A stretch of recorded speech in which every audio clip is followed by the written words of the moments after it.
तो हेलो दोस्तों, क्या हाल चाल है। तो इसके साथ में दिन हो चुका है सोमवार और तारीख हो चुकी है 17 जून 2024। तो आइए बढ़ते हैं हम आज की ताज़ा खबर की ओर। लोकसभा के बाद 10 सीटों पर राज्यसभा उपचुनाव, इन राज्यों में दिलचस्प हो सकता है मुकाबला। लोकसभा चुनावों के बाद राज्यसभा में 10 सीटें खाली हो गई है। जो सीटें खाली हो गई है उसमें से असम, बिहार और महाराष्ट्र में 2-2, हरियाणा, मध्य प्रदेश, राजस्थान और त्रिपुरा में 1-1 सीट शामिल है। खास तौर पर हरियाणा में एनडीए बनाम एनडीए के बीच बड़ा मुकाबला हो सकता है। उप मुख्यमंत्री अजित पवार की पत्नी सुनेत्रा पवार ने राज्यसभा उपचुनाव के लिए अपना नामांकन कर दिया है। इसको लेकर एनसीपी वरिष्ठ नेता और मंत्री छगन भुजबल ने ये कहा है कि एक बयान में कहा है कि हालांकि वह चुनाव लड़ने के लिए इच्छुक थे, लेकिन सुनेत्रा पवार ने नामांकन अपना जारी कर दिया है। मध्य प्रदेश में राज्यसभा के सदस्य रहे ज्योतिरादित्य सिंधिया ने गुना से सीट लोकसभा चुनाव लड़ सकता है और जीत भी दर्ज कर सकते हैं। भाजपा नेता और केंद्र के मोदी कैबिनेट में दूरसंचार और 17 जून को मनाई जाएगी बकरा ईद। मौलाना फारूकी ने पहले दी घोषणा तय की स्थान पर होगी बकरा ईद की त्यौहार। बकरा ईद का त्यौहार 17 जून को मनाया जाएगा। राज्य अल्पसंख्यक आयोग के अध्यक्ष ने कहा है कि नमाज और कुर्बान तय स्थान पर ही होगी। ये भी उन्होंने कहा है। बकरा ईद का नमाज सुबह 10 बजे से पढ़ी जाएगी। उन्होंने नमाज में शिरकत करने वाले लोगों से अनुरोध किया है कि वह सड़क पर नमाज ना पढ़े और तय स्थान पर ही नमाज पढ़े। मस्जिदों के आसपास सफाई और सुरक्षा व्यवस्था के निर्देश दिए हैं। साथ ही ये भी कहा गया है कि मस्जिदों में की भीषण गर्मी को ध्यान में रखकर नमाजियों के लिए पीने के पानी की व्यवस्था प्रशासन द्वारा भी की जाएगी। साथ ही प्रतिबंधित जानवरों की कुर्बानी पर सख्त निगरानी के निर्देश दिए गए हैं। प्रशासन ने कहा गया है कि परिवहन को लेकर आम लोगों को, व्यापारियों को परेशान नहीं किया जाए। टेम्पो ट्रैवल अलकनंदा में गिरा, 14 की मौत। एम्स पहुंचकर सीएम धामी ने जाना घायलों का हाल। रुद्रप्रयाग जिले के पास एक टेम्पो ट्रैवल अलकनंदा में गिर गया है। वाहन में 26 लोगों की मौत थे। इस हादसे में 14 यात्रियों की मौत हो गई। दल नई दिल्ली से चौपादा तुकनाथ चंद्र शिक्षक से उत्तराखंड ऋषिकेश बद्रीनाथ राष्ट्रीय राजमार्ग पर रुद्रप्रयाग समीप रोतोली में एक वाहन दुर्गस्त होकर 250 मीटर गहरी खाई में अलकनंदा के किनारे गिर गया है। जिस हादसे का कारण वाहन का चालक झपकी आने का बताया जा रहा है। साथ ही वाहन में सवार 23 लोगों में से अधिकांश लोग नींद में शामिल थे। शुक्रवार देर रात्रि को नई दिल्ली से अलग अलग जगह के 23 युवाओं का दल टेम्पो ट्रैवल में चौपटा तुकनंद चंद्रशिला ट्रैकिंग के लिए रवाना हुआ था। और इसी के साथ में आगे बढ़ते हैं। पेट्रोल में 3 और डीजल में कीमतों में 3.05 रुपये प्रति लीटर का उछाल, कांग्रेस सरकार का बड़ा फैसला देखा गया है। कर्नाटक में मुख्यमंत्री सिद्धारमैया के नेतृत्व वाली कांग्रेस सरकार ने बड़ा फैसला किया है। सरकार ने पेट्रोल की कीमतों को बढ़ाने का ऐलान कर दिया है। इस फैसले के बाद पेट्रोल का साथ साथ डीजल की भी कीमत में 3 रुपये प्रति लीटर का उछाल देखा जाएगा। इससे पहले पंजाब में भी कांग्रेस सरकार ने बिजली की कीमतों को बढ़ाने का फैसला लिया था। और इसके साथ में कांग्रेस सरकार के इस फैसले के मुताबिक कांग्रेस सरकार ने पेट्रोल के सेल्स टैक्स 29.84%, जबकि डीजल की बिक्री 18.44% बढ़ाने का फैसला लिया है। इस फैसले के आसार के बारे में पेट्रोलियम डीलर्स एसोसिएशन ने बताया गया है कि लगभग 3 रुपये, जबकि डीजल की कीमत बढ़ा गई। यूपी में बड़ा हादसा, गंगा दशहरा पर स्नान करने गए 4 बच्चियों सहित 5 की मौत, परिवारों में छाया मातम। बिजोली, अतरौली और दादो क्षेत्र में 5 बच्चों को गंगा में स्नान करते हुए डूबने की सूचना, परिवारों में मातम छा गया है।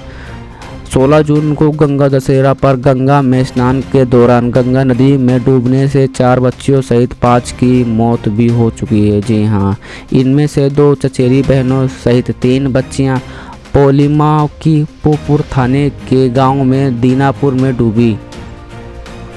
एक बच्ची साकरा गंगा घाट में और एक युवक नरोरा में गंगा स्नान करते हुए डूब गया।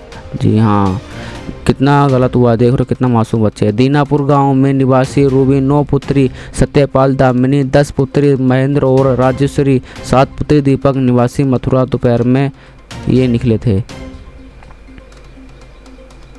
गाजियाबाद में बड़ा हादसा, ईपीई पर ट्रक के साइड से खड़े कैटर को मारी टक्कर, 3 महिला समेत 4 की मौत, 24 घायल भी दिखाए जा रहे हैं। जी हाँ, पुलिस ने घायलों को एचएससी गाजियाबाद संजय नगर स्थित संयुक्त जिला अस्पताल में भर्ती कराया गया है। गंभीर हालत होने पर मुरादानगर से गाजियाबाद रेफर किया गया है। बताया जा रहा है कि दुर्घटना वाहन में सवार लोग हरियाणा के गनौर में ईंट भट्टे पर काम करते थे। हादसे में कैटर सवार 3 महिला समेत 4 के मौके पर ही मौत हो गई, जबकि 24 लोगों में से 8 की हालत गंभीर बनी हुई है। मृतकों में पता चला। मां से मिलने एम्स पहुंचे मुख्यमंत्री योगी आदित्यनाथ, जीरियाट्रिक वार्ड में 30 मिनट तक की मुलाकात। जी हाँ, उत्तर प्रदेश के मुख्यमंत्री योगी आदित्यनाथ रविवार को एम्स ऋषिकेश पहुंचे। एम्स में उन्होंने अपनी 6वीं मंजिल के जीरियाट्रिक वार्ड में भर्ती अपनी माता सावित्री देवी से मुलाकात कर उनका हालचाल जानने की कोशिश की। एम्स पहुंचने पर संस्थान के कार्यकारी निदेशक प्रमोद मीनू सिंह सहित चिकित्सक, फैकल्टी सदस्य और अधिकारियों ने उनका हार्दिक स्वागत किया। योगी ने पहले इस एम्स में अपनी मां का हालचाल पूछा और उनके स्वास्थ्य का उपचार संबंधित जानकारी भी उनसे हासिल करी। इसके बाद वह जीरियाट्रिक वार्ड में मां के पास पहुंचे। वार्ड में उन्होंने करीब 30 मिनट अपनी मां के साथ व्यतीत किए। इसी के साथ में मालूम हो कि बीते कुछ समय से एम्स में योगी आदित्यनाथ की माता शामिल थी। बंगाल में सरकार की नौकरियों में ट्रांसजेंडर समुदाय को दे सकती है फीसदी आरक्षण, हाईकोर्ट का आदेश जारी किया गया है। उच्च न्यायालय ने पश्चिम बंगाल सरकार के मुख्य सचिव को सभी तरह के सार्वजनिक रोजगार में बढ़ावा देने का कोशिश किया गया है।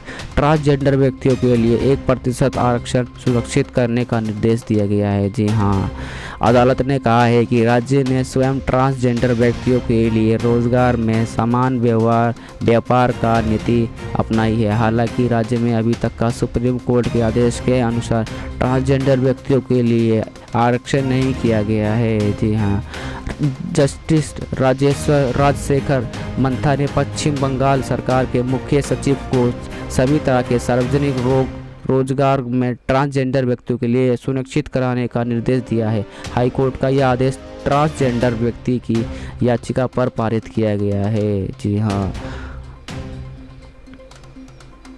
दिन दहाड़े हुई फायरिंग, घायल की मौत, परिजनों में दाह संस्कार से किया मना। हरियाणा के फतेहाबाद शहर के मातूराम कलोनी रोड पर शनिवार शाम को कार सवार बलराम उर्फ गोली व उसकी पत्नी पूजा पर गोली चलाई गई। जी हाँ, ताबड़तोड़ फायरिंग में घायल बलराम ने रविवार सुबह हिसार के निजी अस्पताल में उपचार के दौरान अपना दम तोड़ दिया। जी हाँ, हमले में मृतक की पत्नी पूजा बाल बच गई थी। चिकित्सकों का कहना है कि पूजा की गोली छाती के पास होते हुए आंत में जा फंसी थी। सूचना मिलते ही पुलिस की टीम हिसार में हुई रवाना। वसुंधा सुधार निवासी संजय और फतेहाबाद के खेमा खाती चौक पर यह हादसा हुआ। खेमा खाती चौक निवासी विकास उर्फ गोलू के खिलाफ हत्या का प्रयास करने का मामला दर्ज किया गया। स्कूलों में हिंसा जैसे पाठ जरूरी नहीं है, किताबों में बदलाव पर एनसीईआरटी निदेशक सकलानी की तो टूक। जी हाँ, अब एनसीईआरटी में सिलेबस चेंज कर दिया गया है। निदेश प्रसाद सकलानी ने स्कूलों में पाठ्यक्रम का भगवाकरण किए जाने के लिए आरोपों को सिरे से खारिज कर दिया गया है। जी हाँ, उन्होंने कहा है ऐसा कोई प्रयास नहीं हो रहा है। पाठ्य पुस्तकों में सभी बदलाव साक्ष्य और तथ्यों के आधार पर ही किए जा रहे हैं।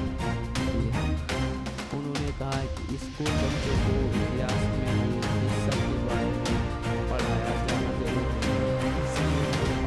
बदलाव किए जाएंगे? उन्होंने एक सवाल में जवाब पूछा,